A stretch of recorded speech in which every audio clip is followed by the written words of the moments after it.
Good evening. Welcome in to So Into Bourbon. Once again, we are here on location at the Gibson home, the Gibson bar. David and Christy were so kind to have us to their place to record our wonderful episode, and even more importantly, to drink some of their bourbon. Which we are. Charlie? Yes. What do we have before us tonight? I'm so glad you asked that, Glenn. Tonight we have Elijah Craig, Barrel Proof.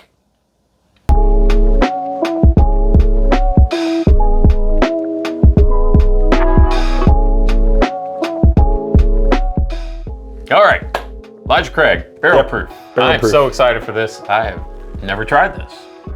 Time out. What? You have never had Elijah Craig Barrel Proof. I've never had Elijah Craig Barrel Proof. I've had Elijah Craig. I've had Elijah Craig 18 years. Shut the front door.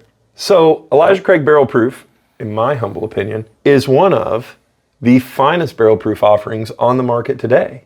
That's quite a statement. It absolutely is a statement, and I will stand by that. I will die on that hill. Elijah Craig Barrel Proof is just that. It's barrel proof. It's your normal Elijah Craig mash bill of 78% corn, 10% rye, 12% malted barley.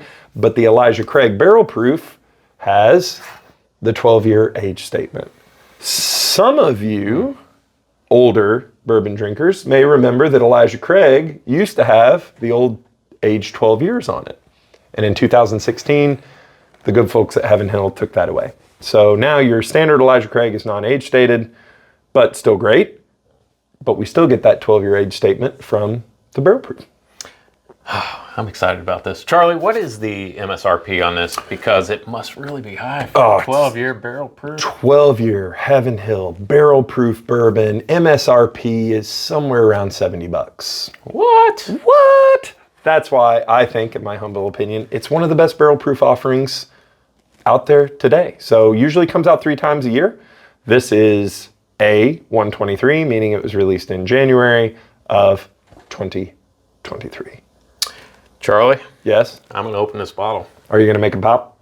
I'm going to make it pop. While you're making it, I will tell you about Elijah Craig. So the good folks at Heavenhill will tell you that Elijah Craig, and many of you may say, oh, that's the father of bourbon. Glenn, why do you think he is called the father of bourbon? Let me guess. He was a Catholic priest. No, he was a Baptist minister, and that was a good guess. I see what you did there, Father. He is, in some circles, regarded as one of the first, if not the first, to put his whiskey in a charred oak cask, which is what gives bourbon its signature color and flavor. Is that true? It's up for debate. Many historians would call that dubious, meaning up for debate. But that doesn't mean that he's not an important person. Elijah Craig came to Kentucky, founded his distillery in 1789. He's also the guy that founded what is now the city of Georgetown, Georgetown College. He was the first person in Kentucky to make a cloth manufacturing, a paper mill, a rope walk for manufacturing rope from hemp, first lumber and grist mill. So pretty important guy.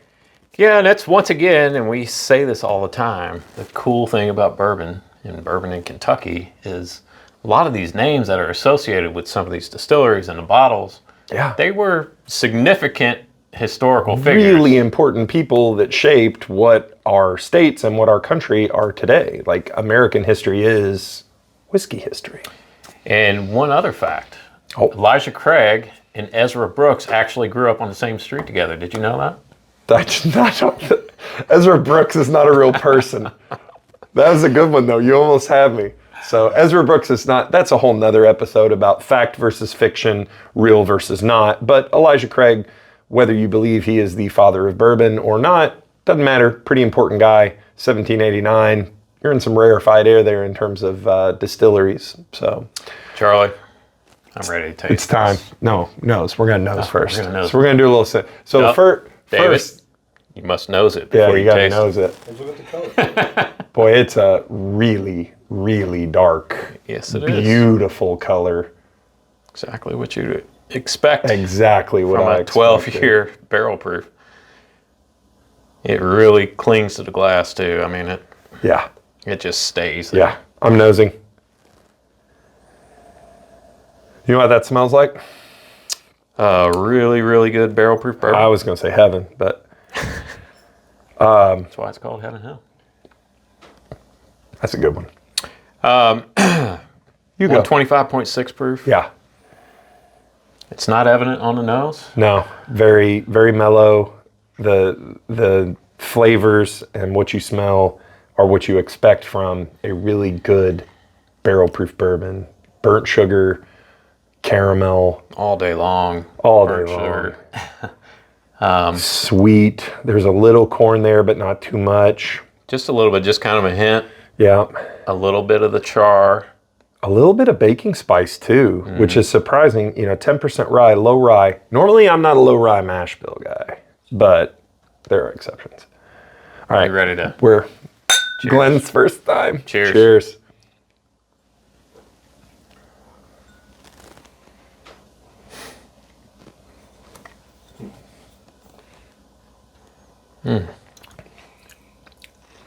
I'm going to let you have this experience. I'm going to talk.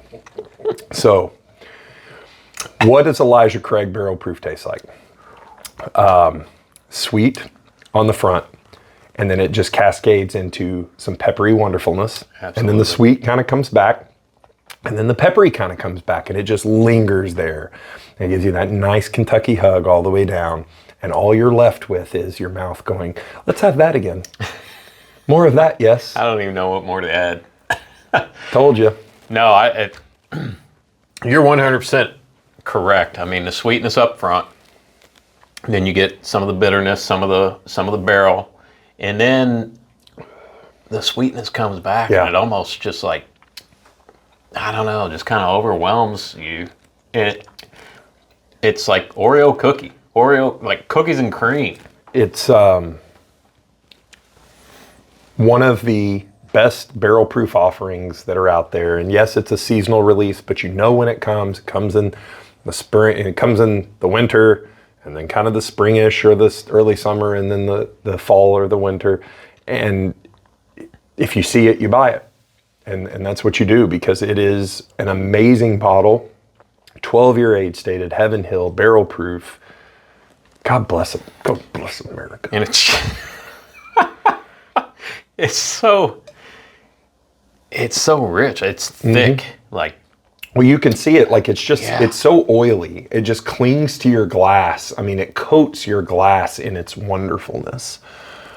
And it, for 125 proof, and I know some of you at home may be like, I don't know how those guys do it. I don't know how you drink 125 proof. There are a lot of 125 proofs where I'm like, no thanks, I'm good. This is an entirely drinkable bottle of bourbon, neat. A drop of water will really calm it down, I'm sure. I'm not going to do that because it doesn't need it.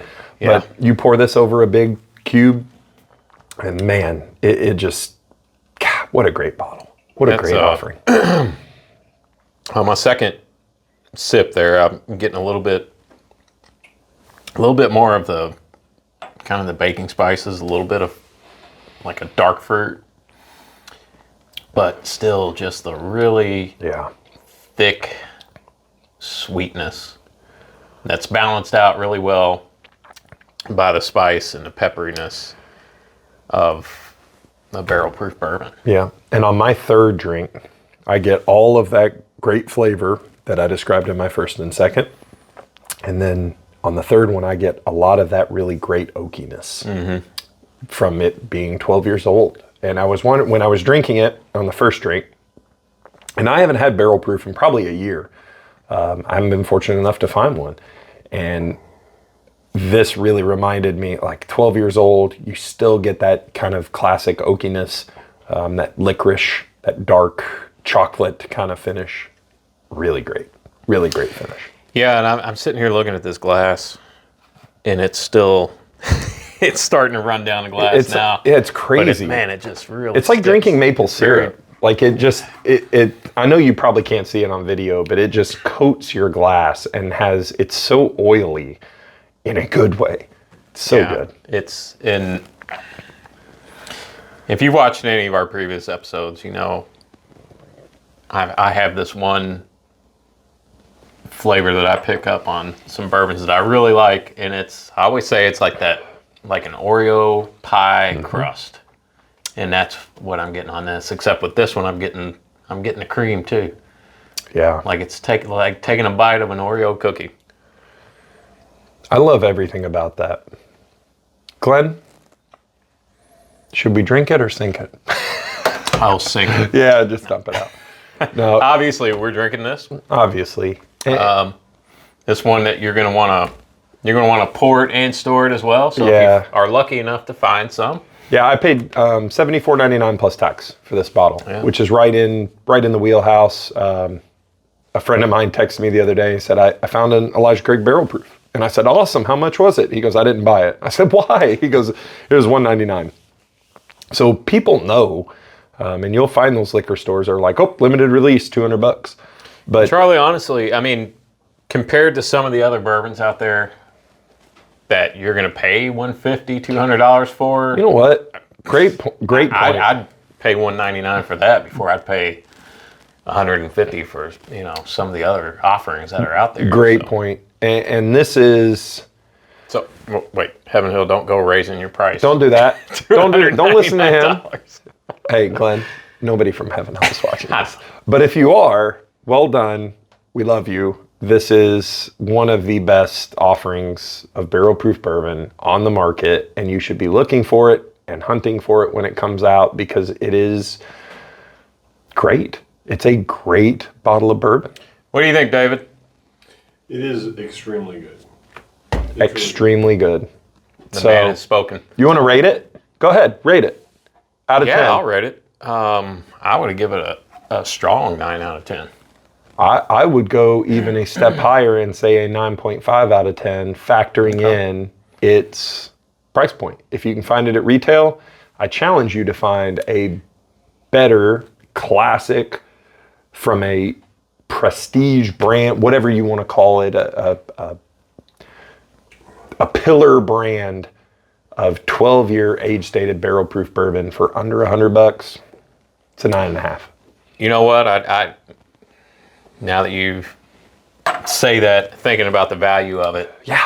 I didn't really take that into account when I gave it my rating. So I could, It's sad that we do have. Yeah. It's sad we do have to take that into account, but that's the nature of bourbon. That's the nature of the bourbon economy and just the economy. But yeah, I highly recommend. It's a great offering. Probably one of the best bottles that I've had in this early part of 2023. It's right up there. And I will say something else. If you're new to bourbon and you're just kind of getting started and you're someone who's haven't moved into the barrel proof bourbons yet, this may be a good one for you to try because it's very approachable for a barrel proof. Yeah, and even to go further on Glenn's point is Elijah Craig. Just the plain old Elijah Craig, the 92 proof. I believe it's 92 proof. I don't know. I don't drink 92 proof, but it's like 20. You go speculate. It's like $20 a bottle. Is it 94 proof? 94. Is it 94? See, it's 94 proof. So, but that's a great pour for $20. Like that's a great shelfer, and it is the same mash bill. It is the same char level. It is everything the same. It's just not barrel proof. So, if you haven't explored Elijah Craig lately, and that's not the only offering they have. They have a toasted barrel option now, and they have a straight rye option now. So, Elijah Craig, great place to get started. Thumbs up.